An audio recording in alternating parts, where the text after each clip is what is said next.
Hello everyone, welcome back. This is question number 1 of exercise 7.1. So question is complete the following statements. ये हमें कुछ statements दी हुई हैं, इन्हें हमें complete करना है. So first है two line segments are congruent if. अब line segments, अब line segments क्या होती हैं? ये होती हैं हमारी line segments. Okay and they are known by their length. और जितनी भी एक लाइन सेगमेंट की लेंथ होती है, अगर दूसरी भी उतनी ही लेंथ की लाइन है, so we can say that they are congruent. Let's suppose कि this line segment is 4 centimetre and this is also 4 centimetre, so we can easily say that they are congruent to each other. Okay, अब तो line segment का जो congruent part होता है वो इसकी length से होता है. अगर दोनों की लेंथ इक्वल है तो इसका मतलब they both are congruent. So इसका आंसर क्या हो जाएगा? Two line segment are congruent if they have same length. Correct. The second B part is among two congruent angles one has a measure of 70 degree. उसने कहा कि दो angles हैं congruent हैं वो, ठीक है. लेट्स सपोज कि हमारे पास एंगल ए है और ये कॉन्ग्रेंट हैं, दो एंगल हैं तो एंगल ए और एंगल बी लेते, ठीक है.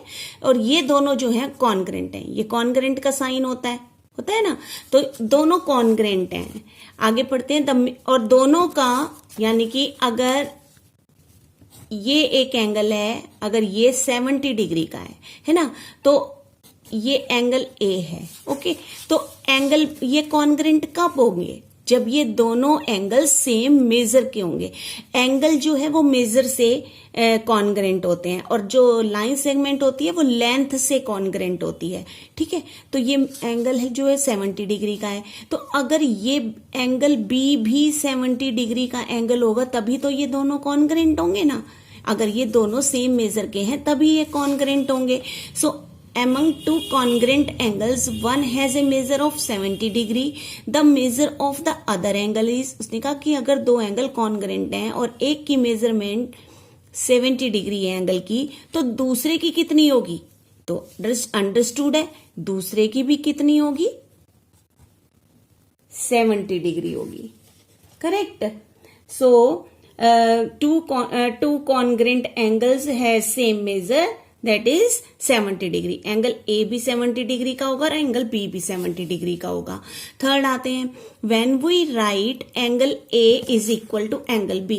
अब देखो हम अगर ऐसे लिख दें कि एंगल ए इक्वल है एंगल बी के, ओके, इसका मतलब ये एंगल ए और एंगल बी दोनों इक्वल है, यानी दोनों की एंगल का मतलब मेजर ऑफ एंगल ए.